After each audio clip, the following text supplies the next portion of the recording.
Hey guys, what is happening? Welcome to the show. And my name is Gary, and my channel is Eating with the Dudes. So today on deck, guys, I'm having some salsa.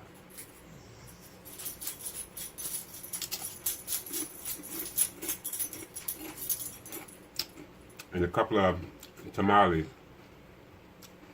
from our local street vendors.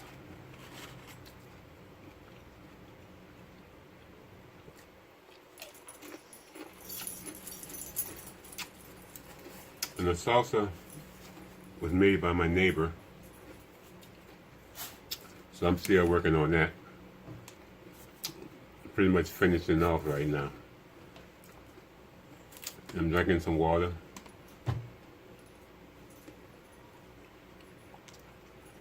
So today, guys, I want to tell you, check out the tamale.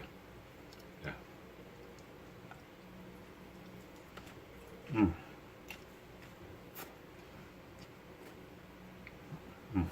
Sorry about that.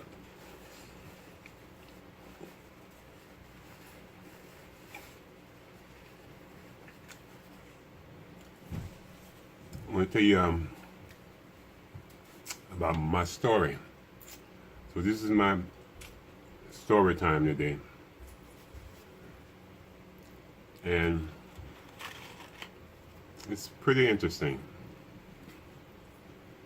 I want to say it's interesting.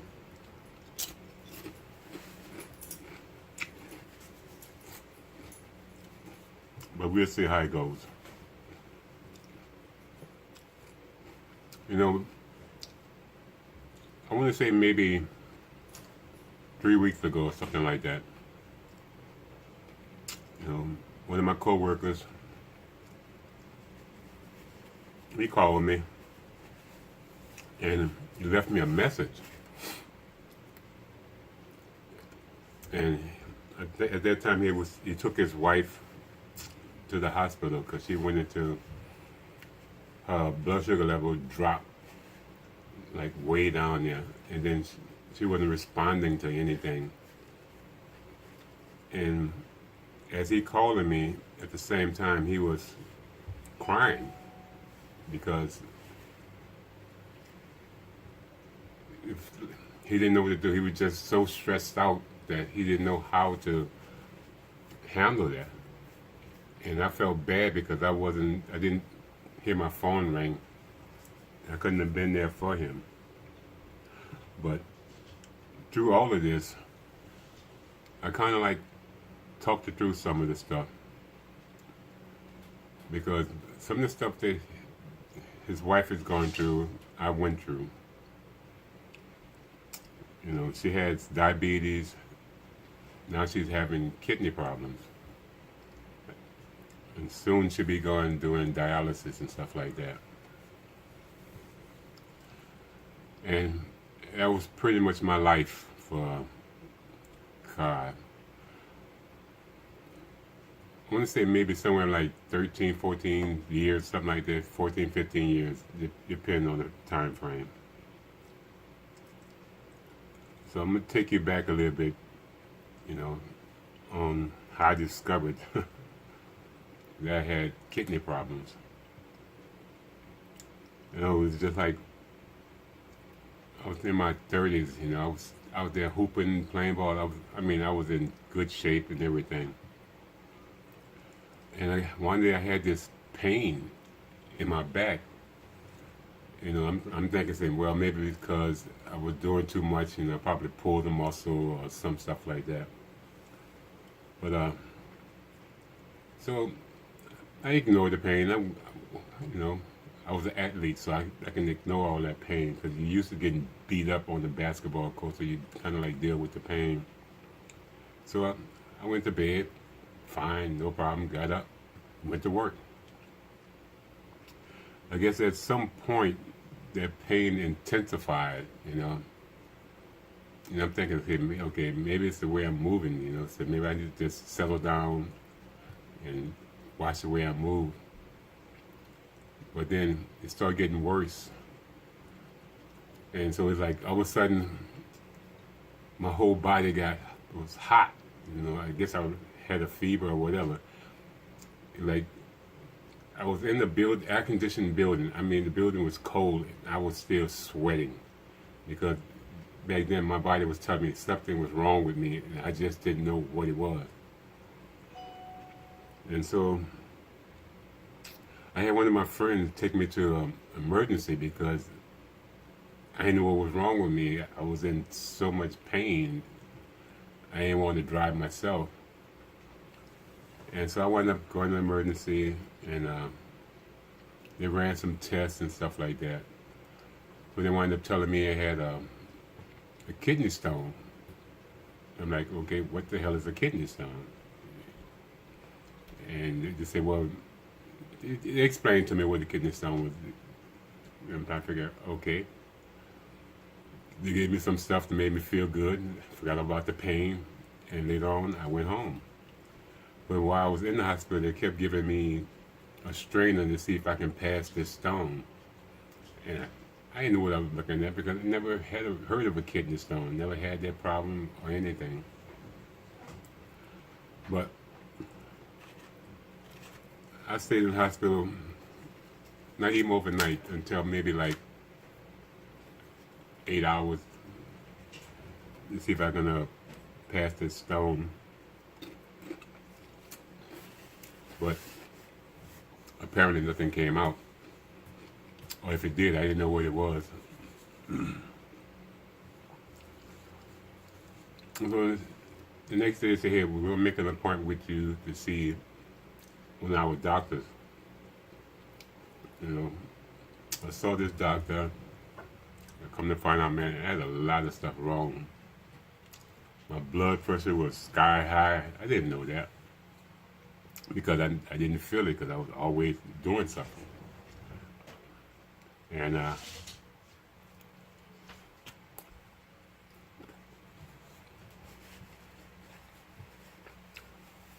they wound up sending me to another doctor. I ran some more tests. And he told me, you have kidney problems. You're like, okay, how can I have kidney problems? There's nobody in my family that has kidney problems. But he said, yeah, somebody has to have it because you inherit this kidney issue. And so he started explaining to me what was going on. He told me I had what's known as polycystic kidneys. And what that is, on my kidneys, I have these cysts on them. And from time to time, they would actually burst. And they would, the pain was, the pain was crazy.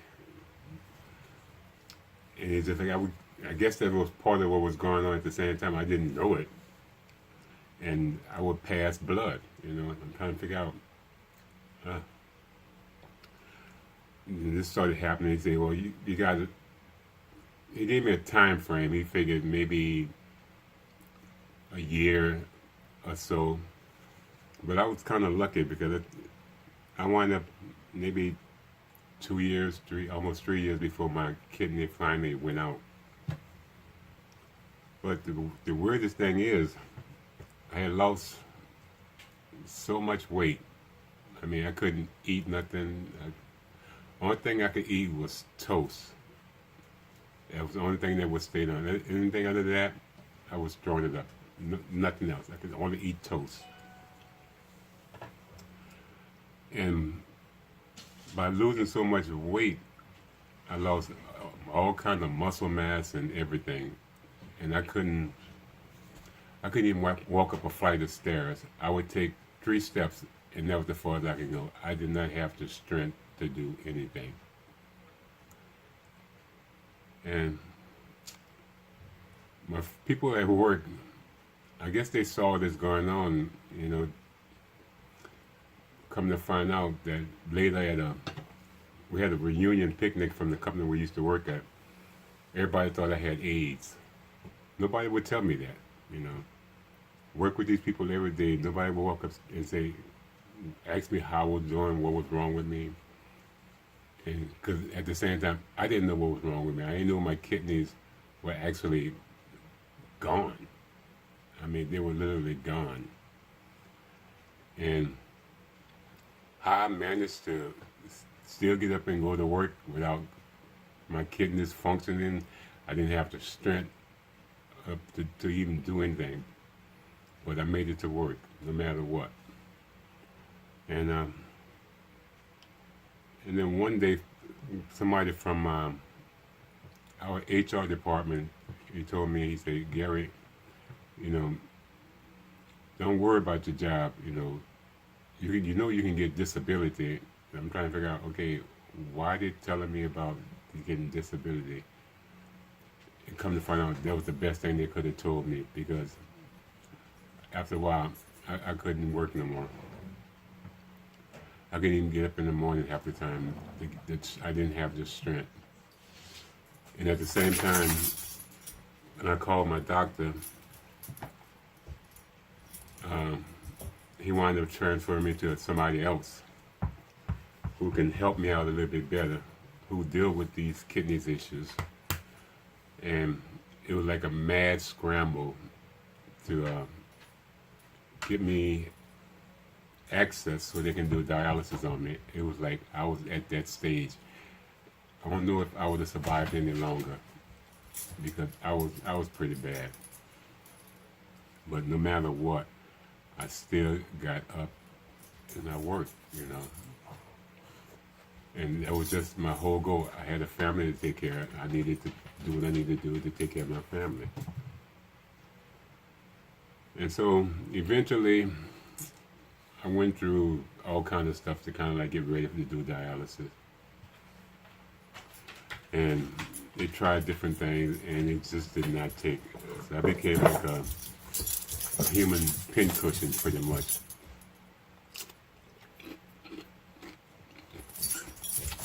So that they can find a way so I can do dialysis.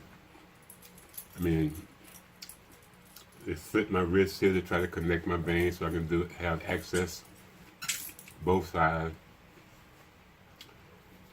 They put this tube in called a shunt. It worked for a little while. It clotted up.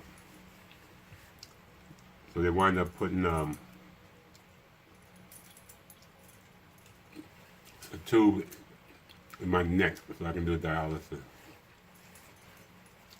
And that lasted for a while, but then eventually it clouded up. So what wound up happening is that I wound up going to another hospital so they can put this thing in my stomach so I can do dialysis at home. Because doing that, the center was great, but it kept having problems with this access clouding up. So by putting this tube in, I didn't have to worry about it being clotted, because there was no blood flowing through it. There was nothing. It was just liquid. It was like every 2 hours I would do dialysis at home, and that way I had a bag of stuff that I had to actually mix up and do my own dialysis. It was setting on up IV pole. You had one bag on the IV pole, one bag on the floor, and it was going into my stomach, and the rest was coming out. And I did that for, wow, I think maybe like a year and a half, maybe, I want to say. And at the same time, I got placed on transplant for this. And I don't know what number I was. It's just like my chance was slim enough to get a transplant in my first year or so. But there were so many people on the list. But come to find out, this other hospital started their kidney transplants thing group, And I got on their list. And I think once I got on their list, maybe I think I'm say in that frame of year to 2 years, I had a transplant, and it's like I was really shocked that it happened so quick because I just saw my life just sitting at home with this tube hanging out doing dialysis. I didn't see no future with that, you know. So once I got on the list, I got called, and they said, you know, I was getting a transplant.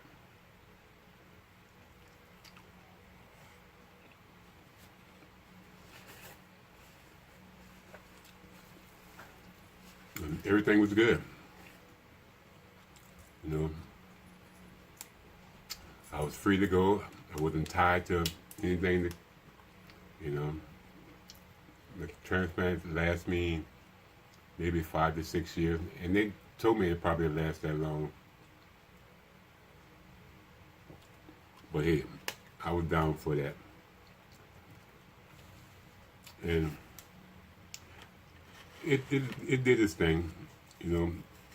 Just after I got married, it wound up failing. And it didn't fail all at once. I mean, it just a little bit at a time it started failing, start seeing signs of stuff. They brought me into the hospital to see if they can save the kidney, and they tried everything they could, and it just couldn't do anything. So that bought me a little bit more time before it finally went out.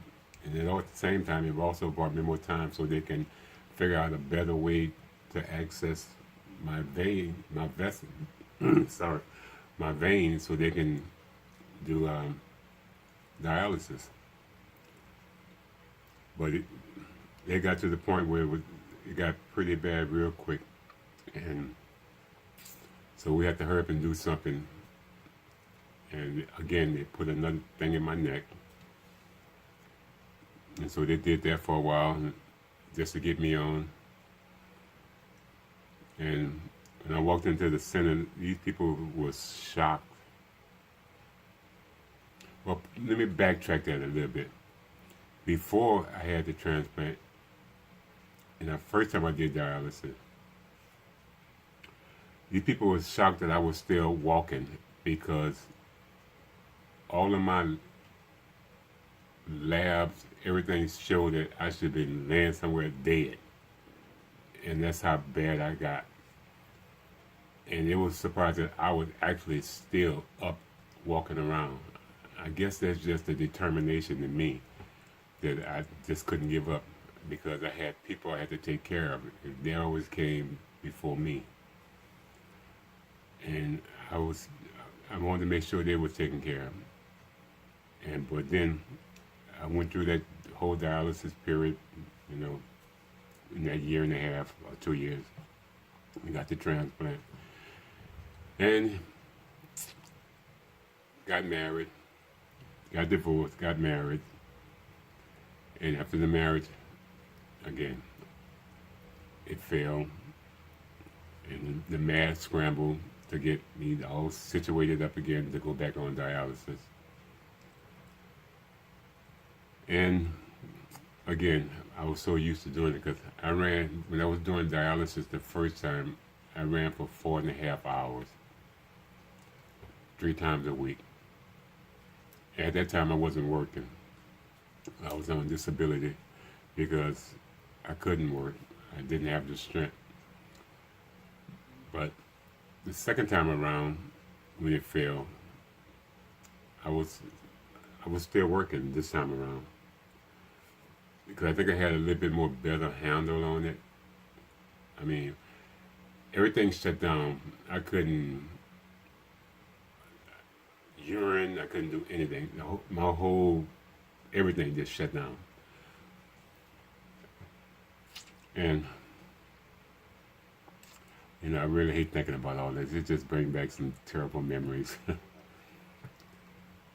and that was pretty much my life. for 13 years after that.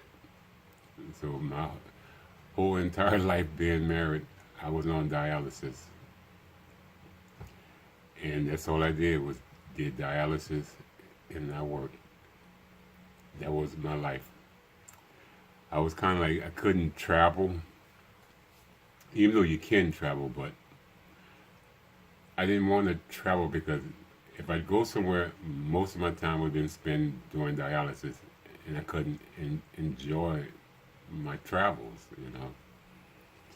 So I just toughed it out here. Got up every day, went to work, did dialysis for 4.5 hours, and it just repeated the cycle. Monday, Wednesday, and Friday, I was doing dialysis. Then it changed Tuesday, Thursday, and Saturday. I was doing dialysis same time, and I was doing dialysis from 6 to 10:30. And I would get home maybe like 11:30 because after you do dialysis, you got to hold.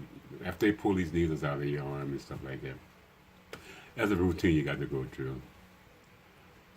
And so 11:30, I was getting home. Mind you, the next day, I had to go to work for 6 o'clock. You know, and I did that for 13 years.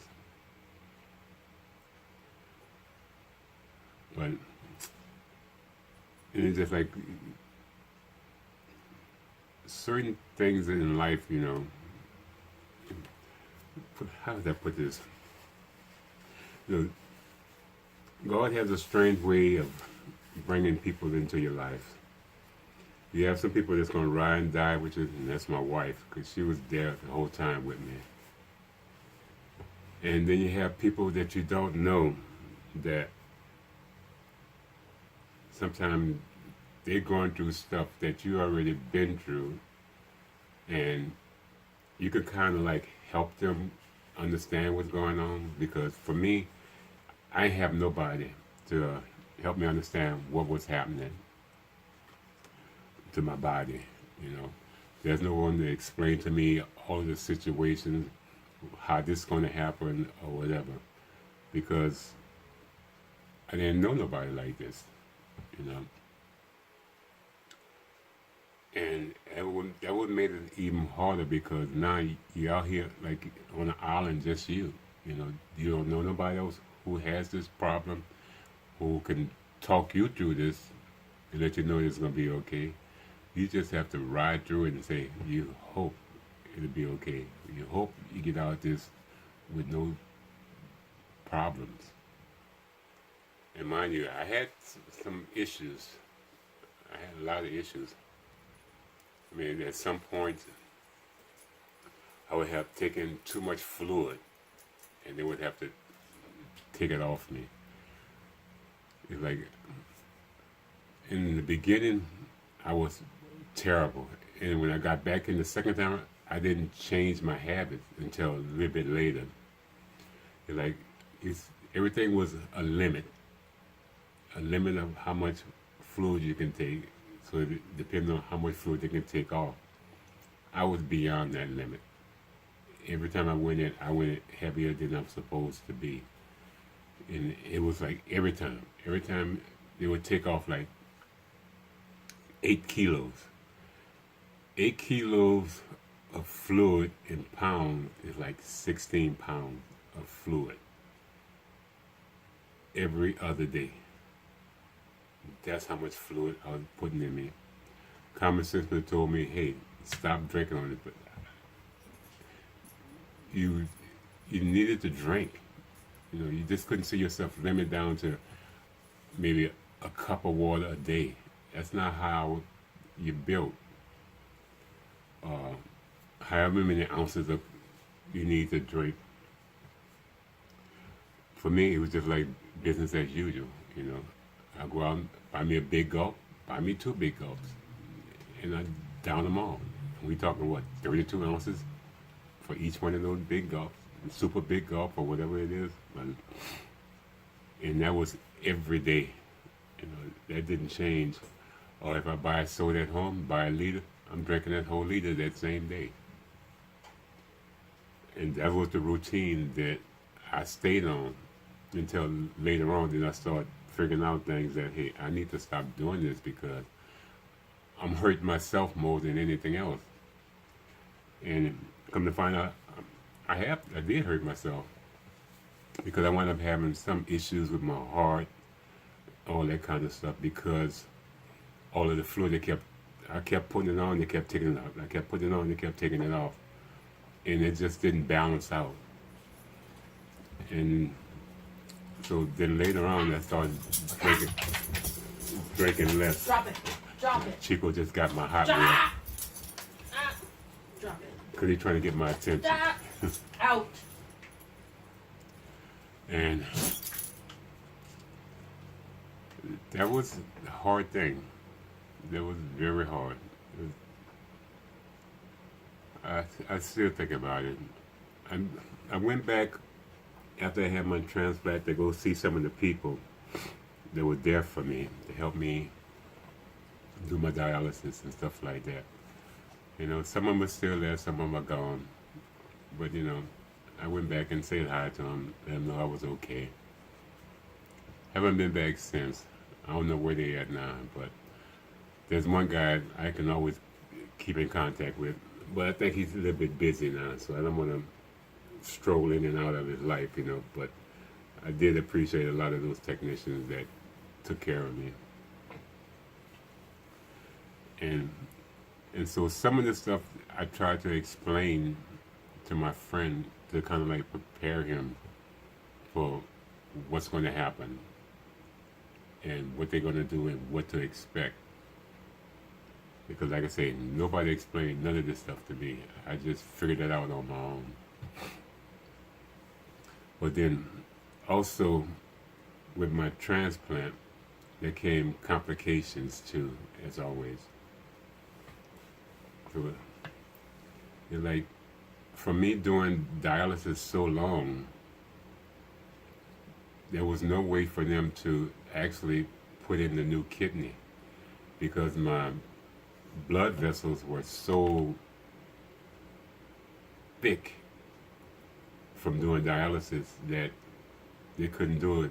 And if they would have done it, I probably, according to my doctor, I'd probably been paralyzed. I couldn't walk. But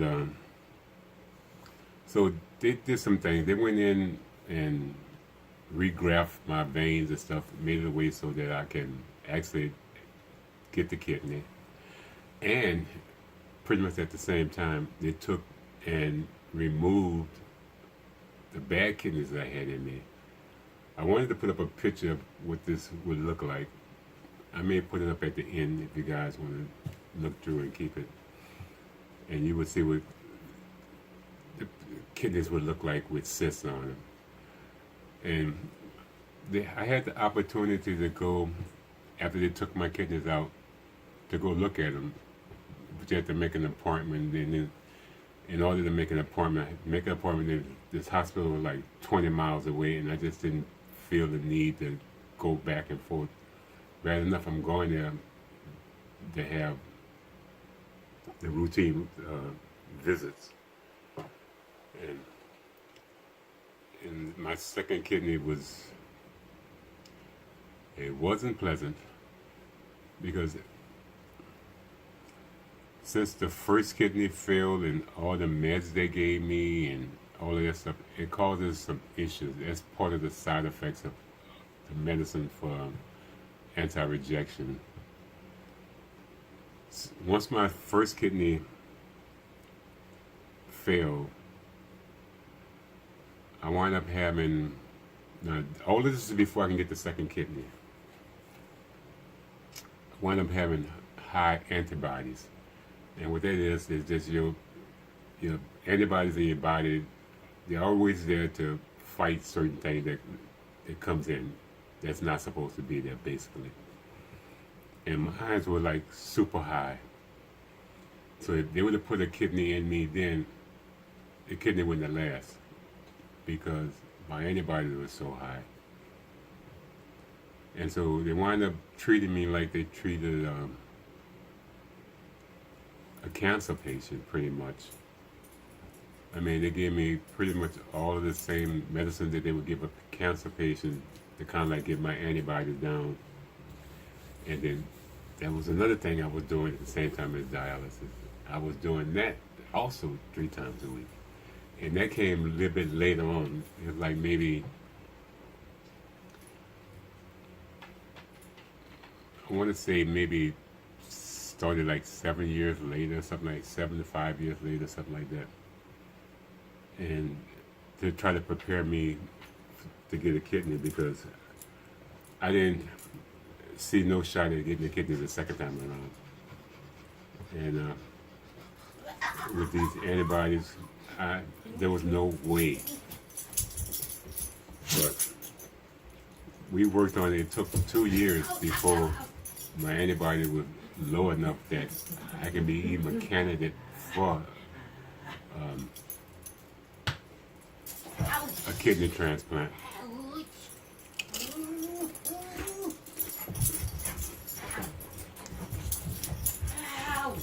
And then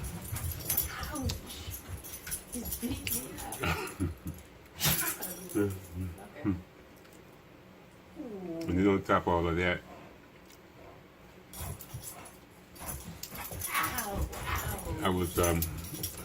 I got passed over for a few kidneys because they were the perfect match, but my antibodies, they were so bad. So I'm still on dialysis still, hoping and praying that I get my chance at it. And then it happened. In 2013, a week before Christmas,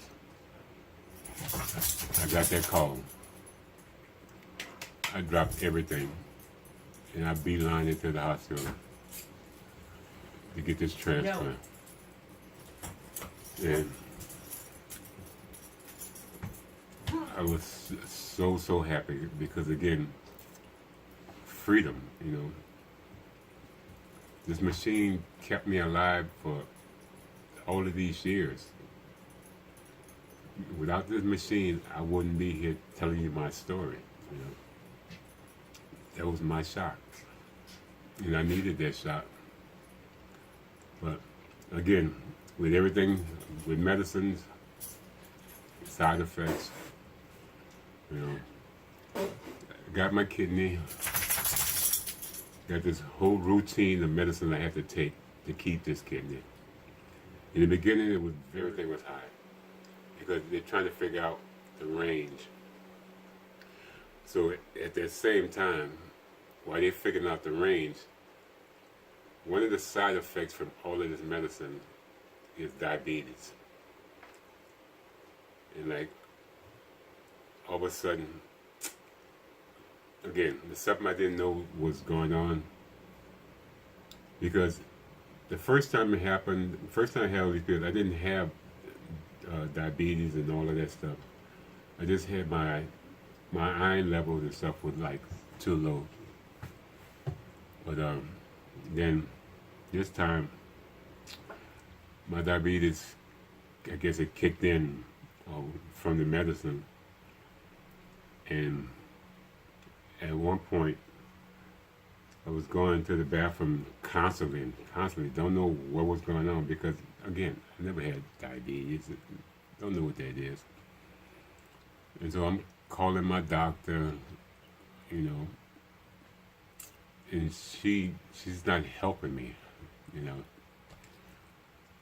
So I had to actually check myself into the hospital because I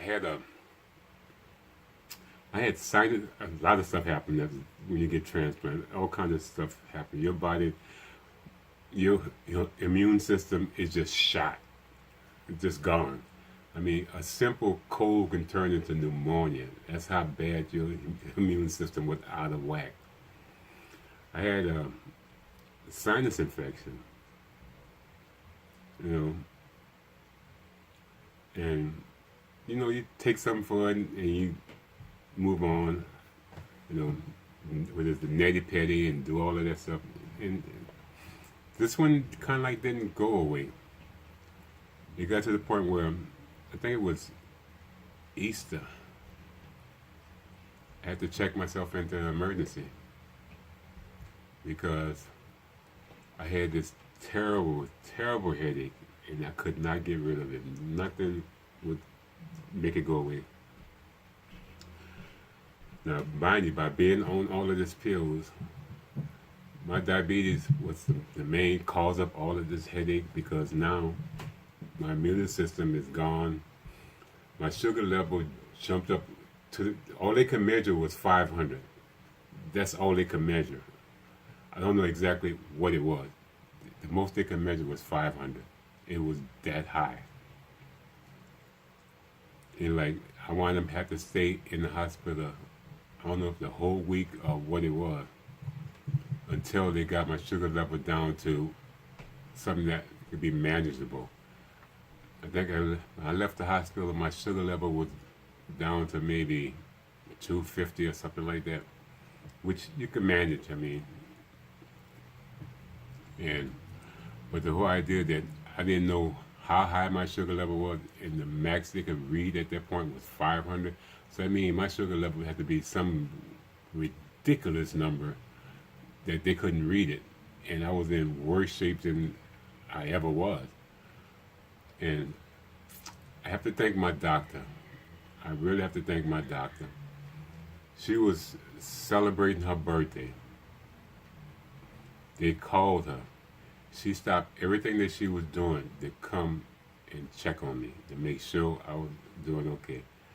My doctor is wacky, but I love her to death because she's gonna make sure me and my wife is taken care of, no matter what. And she will always be there for me. And she was pissed. She was pissed because I'm calling these people. They're not giving me results. They're not helping me to the point where I have to go check myself into emergency to find out what's going on with me. Then my doctor had to come. She called them, and I don't know if she cussed them out or whatever she did, but she was not happy. Oh, everybody could hear her in the hospital. Yeah, she wasn't happy with what was going on with me. They just like they abandoned me, you know. Nobody was there for me but her. You know, like I said, her birthday, she stopped. She cut off her birthday to come to emergency to check on me to make sure I was okay.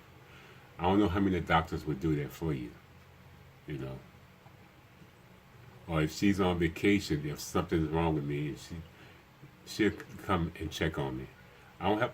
She has a partner, but no, she's not gonna use her partner to come check on me. She gonna come check on me because she know me better than anybody.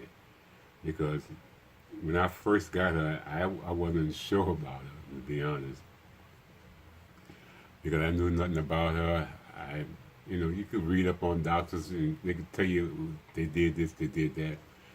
It was like with the first time I saw her, like, okay, this is gonna be very interesting. But it turned out to be a good thing. You know, I still go see her today. I don't know how long I've been seeing her, but I still go see her today. We go visit her on our appointments. Our appointments at a one certain time. We don't see her till an hour later. We're still there when the clinic is closing. That's how she is. But you know, so this story, I mean, I know this story is pretty much kind of like all over, but it's like that's when you're trying to think of some way to tell your life till it makes sense. It's kind of hard, and plus, I'm not a scripted kind of guy. I just let it flow. But it took for this guy to call me to, I guess, his cry for help, for me to tell you guys this story. I kept telling the wifey that I want to tell this story, and like, I just didn't know how, or I didn't know if I wanted to or not. You know, But I figured if I tell this story, somebody else is going through something that I can help with, or they can have somebody else help them with. I figured I'm doing what I'm supposed to do, just passing it on, you know. And that's always what I try to do in life. You just pay it forward, as they say. And hopefully this story reach a lot of people. If not, I'm okay with that. I just put this out just to let you guys know a little bit more about me.